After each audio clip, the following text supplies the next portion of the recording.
আপনাদের আমন্ত্রণ জানাচ্ছে এই মুহূর্তে যমুনা আইডেস্ক। আর শুরুতেই থাকছে শিরোনাম। দ্বিতীয় করোনা ভ্যাকসিন অনুমোদনের দ্বার প্রান্তে মার্কিন যুক্তরাষ্ট্র। 27 ডিসেম্বর থেকে ইউরোপীয় ইউনিয়নে শুরু টিকাদান। যুক্তরাষ্ট্রে তুষার ঝড়ে বেহাল দশা উত্তর পূর্বাঞ্চলের। দুর্ঘটনায় 5 জনের প্রাণহানি, বিদ্যুৎবিহীন 70,000-এর মতো ঘরবাড়ি। নীরবে চলে গেল আরব বসন্তের 10ম বার্ষিকী। নেই মধ্যপ্রাচ্যের দেশগুলোতে পরিবর্তন, কাটেনি রাজনৈতিক অস্থিতিশীলতা। আর দর্শক, এসব খবরের বিস্তারিত নিয়ে আপনাদের সঙ্গে যমুনা আইডেস্কে রয়েছে আমি রুবায়েত হাসান। শিগগিরই দ্বিতীয় ভ্যাকসিনের অনুমোদন দিতে যাচ্ছে মার্কিন যুক্তরাষ্ট্র। মার্কিন খাদ্য এবং ঔষধ প্রশাসন FDA জানিয়েছে অল্প সময়ের মধ্যেই চূড়ান্ত অনুমোদন দেওয়া হবে মডার্নার টিকা। বৃহস্পতিবার টিকাটির অনুমোদন ইস্যুতে উপদেষ্টা পরিষদে ভোটাভুটি অনুষ্ঠিত হয়েছে। এতে 20-0 ব্যবধানে প্রতিষেধকটি বাজারে ছাড়ার পক্ষে রায় এসেছে।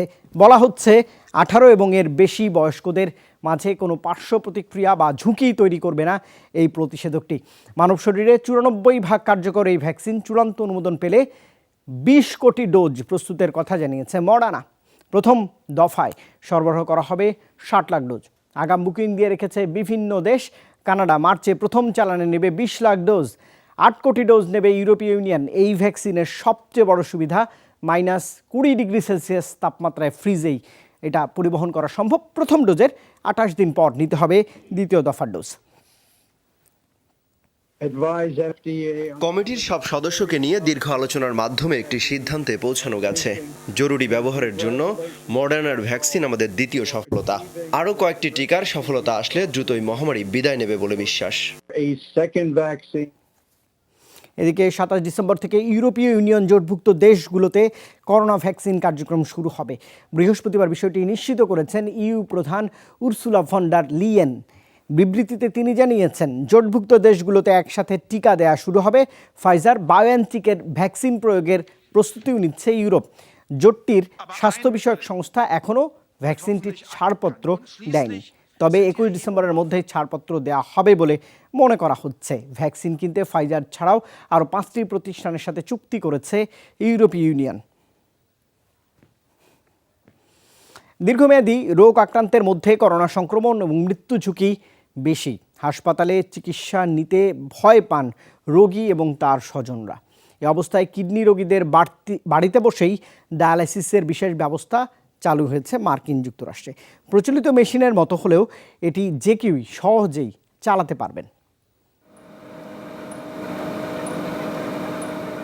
গেল 50 বছর ধরে কিডনি রোগে ভুগছেন রিচার্ড ডিক।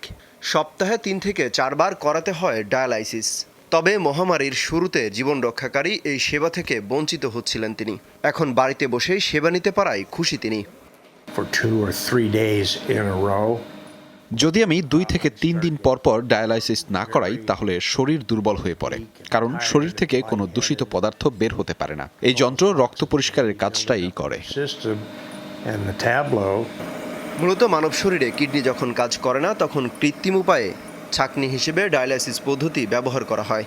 যন্ত্রটি পরিচালনা সহজ হওয়ায় ডাক্তার কিংবা স্বাস্থ্যকর্মীর প্রয়োজন পড়ে না। রোগীর স্বজনরাই এটি চালাতে পারবেন। এই পদ্ধতিতে নিশ্চিন্তে বাড়ি বসেই সব করতে পারি। সময় নিয়ে কোনো চিন্তা করতে হয় না। প্রতি সপ্তাহে কখন ডায়ালাইসিস করতে হবে তা দেখা যায় মনিটরে। কৃত্রিম ছাঁকনির মাধ্যমে রক্ত থেকে দূষিত পদার্থ বের করে দেওয়া হয়। করোনার প্রকোপে হাসপাতালগুলোতে উচ্চ ঝুঁকিতে থাকা কিডনি রোগীদের ডায়ালাইসিস ছিল বেশ ঝুঁকির। তাই দীর্ঘ সংকটে আশার আলো বিশেষ এই পদ্ধতি। করোনার কারণে ডায়ালাইসিস রোগীদের বেশ ভোগান্তিতে পড়তে হচ্ছে, কারণ প্রচুর সময়ের প্রয়োজন। হাসপাতালগুলোতে অন্যান্য রোগী থাকায় বাড়িতে চালু করা এই পদ্ধতির কারণে নিশ্চিতভাবেই বেশি সুবিধা পাচ্ছে রোগীরা। যন্ত্রটি খুবই সহজে ব্যবহার করতে পারবে সবাই। পরিসংখ্যান বলছে যুক্তরাষ্ট্রে গেল 1 বছরে ডায়ালাইসিস করা রোগীর সংখ্যা বেড়েছে 1.1%। এছাড়া করোনায় যত মানুষ মারা গেছেন তাদের বেশিরভাগই কিডনি সহ নানা জটিলতায় ভুগছিলেন। অমিত হাসান রবিন, যমুনা নিউজ। ফ্রান্সের প্রেসিডেন্ট ইমানুয়েল ম্যাক্রন করোনায় আক্রান্তের পর আইসোলেশনে গেছেন ডজন খানেক ইউরোপীয় এবং আন্তর্জাতিক সংস্থার নেতা। বৃহস্পতিবার এলজি প্রাসাদের পক্ষ থেকে জানানো হয়েছে ৪২ বছর বয়সী প্রেসিডেন্টের জ্বর, কাশি এবং দুর্বলতা রয়েছে। আগামী এক সপ্তাহ তিনি কোয়ারেন্টিনে থাকবেন। এরই মধ্যে মার্কিন প্রেসিডেন্ট সহ বিশ্ব নেতারা টেলিফোনে ম্যাক্রনের শারীরিক পরিস্থিতির খোঁজ নিয়েছেন। ৬৭ বছরের first lady Brigitte Macron corona negative শনাক্ত হলেও তিনি রয়েছেন কোয়ারেন্টিনে। এছাড়া প্রেসিডেন্টের সংস্পর্শে থাকায় ফরাসি প্রধানমন্ত্রী, জাতীয় পরিষদের প্রধান সহ অনেকেই গেছেন বাধ্যতামূলক আইসোলেশনে। এছাড়া গেল এক সপ্তাহ ফরাসি রাষ্ট্রপ্রধান অনেকের সঙ্গেই বৈঠক করেছেন, যার মধ্যে রয়েছেন পর্তুগিজ এবং স্প্যানিশ প্রধানমন্ত্রী, ইইউ কাউন্সিলের প্রেসিডেন্ট এবং ওইসিডির মহাসচিব।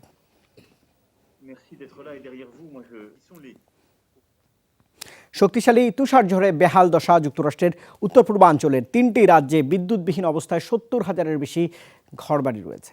জরুরি সতর্কতা থাকলেও সড়ক দুর্ঘটনায় এরই মধ্যে ৫ জনের প্রাণহানি হয়েছে। বিমান দুর্ঘটনায় আহত হয়েছেন শতাধিক আরোহী। আরও কয়েকদিন বহাল থাকতে পারে এমন দুর্যোগ পরিস্থিতি, এমন পূর্বাভাসই দিচ্ছে দেশটির আবহাওয়া বিভাগ। ৭০ বছরের মধ্যে দ্বিতীয় সর্বোচ্চ তুষারপাত দেখল নিউ ইয়র্ক। প্রায় ২ ফুট বরফের আস্তরে ঢাকা পড়েছে মার্কিন মুলুকের প্রাণকেন্দ্র। একে করোনা মহামারী, তার উপর শক্তিশালী তুষারঝড়ও দমাতে পারেনি বাসিন্দাদের। দুর্যোগের মধ্যেও কমবেশি সবার মধ্যে ছুটির আমেজ। স্কুল না থাকায় আবারও আনন্দময় হয়ে উঠেছে তুষারপাতের দিনগুলো। ঘরের চার দেয়ালে আটকা দমবন্ধ পরিবেশ থেকে মুক্তি পেল বাচ্চারা। ওদের পার্কে নিয়ে আসতে পেরে আমাদেরও ভালো লাগছে। বহুদিন পর স্লেজিংয়ে চড়ে খেলতে সবারই ভালো লাগছে। প্রত্যেকের মুখে খুশির ছটা। বর্তমানে যুক্তরাষ্ট্র সহ গোটা বিশ্বে যে করোনা মহামারী চলছে, সে সময় এই বিরতিটার খুব প্রয়োজন ছিল। প্রাণোচ্ছলতার পাশাপাশি রয়েছে দুর্যোগের ভয়াবহতাও। বাল্টিমোরের বিমানবন্দরে অবতরণের সময় নিয়ন্ত্রণ হারায় একটি যাত্রীবাহী বিমান। প্রাণহানি না হলেও আহত ১১১ আরোহীর সবাই। কর্তৃপক্ষের দাবি কমবেশি ৬ শতাধিক সড়ক দুর্ঘটনা রেকর্ড করা হয়েছে। ছিল হতাহতের ঘটনাও। ক্রিসমাসের আগে তুষারপাত নিঃসন্দেহে আনন্দদায়ক, কিন্তু মহামারী পরিস্থিতির মধ্যে এটা বড় চ্যালেঞ্জ, কারণ শীতের তীব্রতা বাড়তে পারে কোভিড-১৯-এর বিস্তার। দ্রুত বরফ পরিষ্কার না করলে সেগুলো কংক্রিটের মতো শক্ত হয়ে যাবে। তখন গাড়ি না সরানোর দায়ে জরিমানা করবে পৌর কর্তৃপক্ষ। তার উপর রয়েছে করোনা ভাইরাস আতঙ্ক। কবে যে সবকিছু স্বাভাবিক হবে। নিউ ইয়র্ক, ভার্জিনিয়া, পেনসিলভানিয়ায় দুর্যোগ কবলিত এলাকাগুলোয় বিদ্যুৎহীন ৭০,০০০-এর মতো ঘরবাড়ি স্থাপনা। ধীরে ধীরে দেওয়া হচ্ছে পুনঃসংযোগ। আরও কিছুদিন বৈরী আবহাওয়া থাকার শঙ্কায় নিউ ইয়র্কের ১৮ কাউন্টিতে জারি করা হয়েছে জরুরি অবস্থা। মৌলি ইসলাম, যমুনা নিউজ। অনেকটা নীরবেই চলে গেল আরব বসন্তের শুরুর ১০ম বার্ষিকী। পুরো মধ্যপ্রাচ্য কাঁপিয়ে দেয়া বিপ্লবের ১০ বছর পরও আরব দেশগুলোতে আসেনি তেমন একটা পরিবর্তন। বিশেষ করে বিপ্লবের সূচনা যে তিউনিসিয়ায়, সেখানে স্বৈরশাসক উৎখাত হলেও রাজনৈতিক স্থিতিশীলতা ফেরেনি। ক্ষোভ আর হতাশায় এখনও আত্মাহুতির পথ বেছে নিতে হচ্ছে তিউনিসিয়ার তরুণদের। শরীরের বেশিরভাগ অংশই পুড়ে গেছে, স্বাভাবিক আকৃতি হারিয়েছে অঙ্গ প্রত্যঙ্গ। তাই কোথাও বের হলে এভাবেই নিজেকে আড়াল করেন তিউনিসিয়ার হোসনি কালাইয়া। জানি না কিভাবে কাজটা করলাম। আসলে তখন মাথায় অন্য কোনো চিন্তা ছিল না, শুধু মনে হচ্ছিল অন্যায় অবিচারের প্রতিবাদ জানাতে হবে। তখন শরীরে আগুন ধরিয়ে দেই। যখন শরীরে আগুন ধরিয়ে দেই তখন প্রচণ্ড যন্ত্রণা অনুভব করি। এরপর আর কিছুই খেয়াল নেই। জ্ঞান ফেরে ৮ মাস পর। ২০১০ সালে তিউনিসিয়া তৎকালীন প্রেসিডেন্ট বেন আলীকে উৎখাতে চলা আন্দোলনে গায়ে আগুন ধরিয়ে আত্মাহুতি দেন তরুণ ব্যবসায়ী মোহাম্মদ বোয়াজিজি। ওই ঘটনায় উজ্জীবিত হয়ে শরীরে আগুন ধরিয়ে ক্ষোভ জানান অনেকেই। তার মধ্যে একজন কালাইয়া জানান, অধিকার আদায়ের সংগ্রাম আর অবিচারের প্রতিবাদেই এমন সিদ্ধান্ত। আমরা আসলে হতাশ। সরকার, কর্তৃপক্ষ, প্রশাসন কেউই সাধারণ নাগরিকদের নিয়ে সচেতন নয়। আমাকেও নানা প্রতিশ্রুতি দেওয়া হয়েছিল, কিন্তু সেগুলোর সামান্যতম বাস্তবায়ন করেনি সরকার। আমার কোনো আইনেই কোনো কাজ করতে পারি না। এভাবে বাঁচতে চাই না আমি।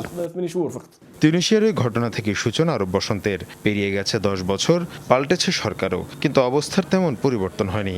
চরম অর্থনৈতিক সংকট আর রাজনৈতিক অস্থিতিশীলতায় ক্ষোভ বাড়ছে তরুণদের মাঝে। দেশটির বেকারত্বের হার প্রায় ১৮%, ফলে বাড়ছে হতাশা, যার কারণে দেশটিতে বেড়েছে আত্মাহুতির ঘটনাও। চলতি বছর এখন পর্যন্ত ৬০টির বেশি আত্মাহুতির ঘটনা ঘটেছে। নিজ শরীরে আগুন নিয়ে আত্মহননের মাধ্যমে বোয়াজিজি যে প্রতিবাদ জানিয়েছিলেন, তা বড় উদাহরণে পরিণত হয়েছে তিউনিসিয়ার যুব সমাজের মাঝে। কোনো অন্যায়, অবিচার কিংবা অধিকার আদায়ের আন্দোলনে এভাবেই তারা প্রাণ উৎসর্গ করছেন। আসলে তারা এটা করছেন হতাশা থেকে। তিউনিসিয়ার বিক্ষোভ থেকে রাজনৈতিক পরিবর্তনের ঝড় ওঠে মিশর, লিবিয়া সহ বিভিন্ন দেশে। মুশফিকা হাসান, যমুনা নিউজ।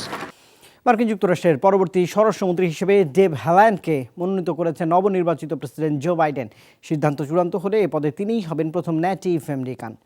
বৃহস্পতিবার তথ্যটি নিশ্চিত করে বাইডেনের ট্রানজিশন টিম এক বিবৃতিতে জানিয়েছে, নতুন প্রশাসনের জলবায়ু বিষয়ক লড়াইয়ে যারা নেতৃত্ব দেবেন ডেভ তাদের অন্যতম। মার্কিনীদের কর্মসংস্থান দেওয়ার পাশাপাশি তিনি দেখাশোনা করবেন নৃগোষ্ঠীগুলোর ভূমি বিষয়ক ইস্যু এবং জাতীয় উদ্যানও। 2018 সালে নিউ মেক্সিকো থেকে কংগ্রেসম্যান নির্বাচিত হন ডেভ। লাগুনা পুয়েবলো নৃতাত্ত্বিক গোষ্ঠী থেকেই তিনি প্রথম যাচ্ছেন মন্ত্রিপরিষদে। পেশায় আইনজীবী হ্যালান্ড বৈশ্বিক জলবায়ু রক্ষা, বৈষম্যহীন আয় উপার্জন এবং সার্বজনীন স্বাস্থ্যসেবার জন্য লড়াইয়ের জন্য সুপরিচিত। যুক্তরাষ্ট্রের নতুন প্রশাসনের কর্মপরিকল্পনায় সর্বোচ্চ গুরুত্ব পাবে সাইবার নিরাপত্তা। বৃহস্পতিবার এক বিবৃতিতে মন্তব্য করেছেন নবনির্বাচিত মার্কিন প্রেসিডেন্ট জো বাইডেন নিজেই। তিনি অভিযোগ করেছেন, সম্প্রতি বেশ কয়েকবার মার্কিনীদের তথ্য হ্যাকিংয়ের চেষ্টা করা হয়েছে। দেশটির বিভিন্ন সংস্থা সরাসরি অভিযোগের তীর ছুড়েছে রাশিয়ার বিরুদ্ধে। বলছে, বিভিন্ন প্রতিষ্ঠানের মেইলে আড়ি পাতার মাধ্যমেই চালানো হচ্ছে হ্যাকিংয়ের এই সমস্ত কার্যক্রম।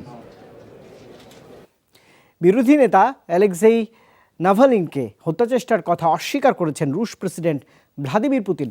মস্কোয় বার্ষিক সংবাদ সম্মেলনে দেয়া বক্তব্যে এই দাবি করেছেন পুতিন। বলেছেন, নাভালিনকে হত্যা করতে চাইলে অনেক আগেই তা করতে পারত স্পেশাল ফোর্সের সদস্যরা। সেক্ষেত্রে লুকিয়া কিংবা বিষ প্রয়োগের প্রয়োজন হতো না। পুরো ঘটনাকে যুক্তরাষ্ট্রের ষড়যন্ত্র বলেও আখ্যা দিয়েছেন পুতিন। বলেছেন, নাভালিনকে হত্যা চেষ্টায় রুশ গোয়েন্দাদের নাম আসা রাশিয়াকে আক্রমণের মার্কিন কৌশল মাত্র। গেল আগস্টে অ্যালেক্সেইকে বিষাক্ত নার্ভ এজেন্ট নোভিচক আক্রমণের শিকার করা হয়। এরপর থেকে অভিযোগ ওঠে, পুতিনের নির্দেশেই তাকে হত্যার চেষ্টা করা হয়। ভারতের চলমান কৃষক আন্দোলনে উস্কানি দিচ্ছে বিরোধী শিবির, এমন অভিযোগ করেছেন দেশটির প্রধানমন্ত্রী নরেন্দ্র মোদী। শুক্রবার দেয়া ভাষণে মোদী অভিযোগ করেছেন, রাজনৈতিক স্বার্থের জন্য কৃষি বিলের বিরুদ্ধে কৃষকদের উস্কে দিচ্ছে বিরোধী দলগুলো। এসব সহিংস পরিস্থিতি সৃষ্টি না করতে রাজনৈতিক দলগুলোর প্রতি তিনি করজোড়ে অনুরোধও জানিয়েছেন। বলেছেন, রাতারাতি এই বিল পাশ হয়নি, বরং দীর্ঘ যাচাই বাছাই এবং গবেষণার পরই কৃষি বিল উত্থাপিত হয়েছে, যাতে করে কৃষকদের উন্নয়নকে মুখ্য উদ্দেশ্য হিসেবেই রাখা হয়েছে। কেন্দ্র এবং কৃষকদের মধ্যে বিভাজন যেন সৃষ্টি না হয়, সেই আহ্বানও ছিল এই প্রধানমন্ত্রীর কণ্ঠে। কৃষকরা ভারতের অন্নদাতা, তারা আমাদের সম্পদ। কৃষকদের উন্নয়নই বিজেপি সরকারের লক্ষ্য। কিন্তু এই বিল নিয়ে যে রাজনীতি হচ্ছে তা দুঃখজনক। বিরোধী দলগুলোর কাছে আমার অনুরোধ, কৃষক উন্নয়নের সব কৃতিত্ব আপনারাই নিন, তবুও সহিংস পরিস্থিতি সৃষ্টি করবেন না। মহামারীর সেকেন্ড ওয়েভে আরও বেশি শক্তিশালী হয়ে উঠছে কোভিড-19। বিশ্বজুড়ে 16,67,000 মানুষের প্রাণ কেড়ে নিয়েছে এই ভাইরাসটি। 24 ঘন্টাতে এই সংখ্যা ছিল 12,000-এর বেশি। নতুনভাবে 6,83,000 মানুষের শরীরে শনাক্ত হয়েছে কোভিড-19। মোট সংক্রমিত 7.5 কোটির বেশি মানুষ, যা পুরো পৃথিবী জুড়ে। যুক্তরাষ্ট্রের তৃতীয় দিনের মতো 24 ঘন্টায় 3,000-এর উপর মৃত্যু রেকর্ড করা হলো। দেশটিতে মোট প্রাণ হারিয়েছেন এরই মধ্যে 3,18,000-এর মতো। দিনের দ্বিতীয় সর্বোচ্চ 1000-এর উপর মৃত্যু দেখেছে ব্রাজিল। লাতিন দেশটির মোট প্রাণহানি 1,85,000 ছাড়িয়ে গেছে। এছাড়া জার্মানিতে 724, ইতালিতে 683, মেক্সিকো 670 এবং রাশিয়া 600-র কাছাকাছি মৃত্যু একদিনে দেখেছে কোভিড-19-এ। নাইজেরিয়ায় জঙ্গি সংগঠনের কবল থেকে মুক্তি পেতে যাচ্ছে অপহৃত 344 জন স্কুল শিক্ষার্থী। স্থানীয় গভর্নর জানিয়েছেন, শুক্রবার তাদের ফিরিয়ে আনা হবে। রাষ্ট্রীয় টেলিভিশনে দেওয়া বার্তায় বিষয়টি নিশ্চিত করেন ক্যাটসিনা রাজ্যের গভর্নর। জানান, রুগু জঙ্গলের অভ্যন্তরে মিলেছে শিক্ষার্থীদের সন্ধান। এরই মধ্যে সবাইকে উদ্ধার করা হয়েছে, এমনটা আশ্বস্ত করেছে প্রশাসনের তরফ থেকে কর্তারা। সবাইকে প্রাথমিক চিকিৎসা এবং পরীক্ষা নিরীক্ষা শেষে পরিবারের কাছে দেওয়া হবে। প্রেসিডেন্সিয়াল মুখপাত্রও জানিয়েছেন, নাইজেরীয় এবং মাসারি সেনাবাহিনী জঙ্গি আস্তানা ঘিরে রেখেছে। অভিযান চলাকালে তাদের অস্ত্রের ব্যবহার বা গুলি ছোড়া থেকে যেন বিরত থাকার নির্দেশনা থাকে, সেজন্য সরকারের পক্ষ থেকে সেই নির্দেশনা দেওয়া হয়েছে। গেল শুক্রবার রাজ্যটির আবাসিক স্কুল থেকে 6 শতাধিক শিক্ষার্থীকে অপহরণ করে জঙ্গি সংগঠন। সেদিনই 200 জনকে উদ্ধার করে দেশটির সেনাবাহিনী। জনপ্রিয় শিশুতোষ অনুষ্ঠান সিসিমপুরে এবার যোগ দিল রোহিঙ্গা চরিত্র। এই দুই মাপেট বা কথা বলিয়ে পুতুল চরিত্রের নাম নূর এবং আজিজ। বিভিন্ন সংকট সমাধানে কিভাবে শিশু কিশোররা উদ্যোগী হতে পারে তাই দেখাবে ভাই বোন চরিত্রের এই দুই মাপেট। সিসিমপুরের উদ্যোক্তারা জানান, বাংলাদেশের শরণার্থী শিবিরে থাকার রোহিঙ্গা শিশুদের মাঝে সচেতনতা বাড়াতে এই উদ্যোগ নেওয়া হয়েছে। শিক্ষা, স্বাস্থ্যসহ বিভিন্ন ইস্যুতে রোহিঙ্গা ক্যাম্পে থাকা শিশুদের সচেতন করা হবে এই মাপেটের মাধ্যমে। রোহিঙ্গাদের স্থানীয় ভাষাতেই এই প্রচারণা চালানো হবে।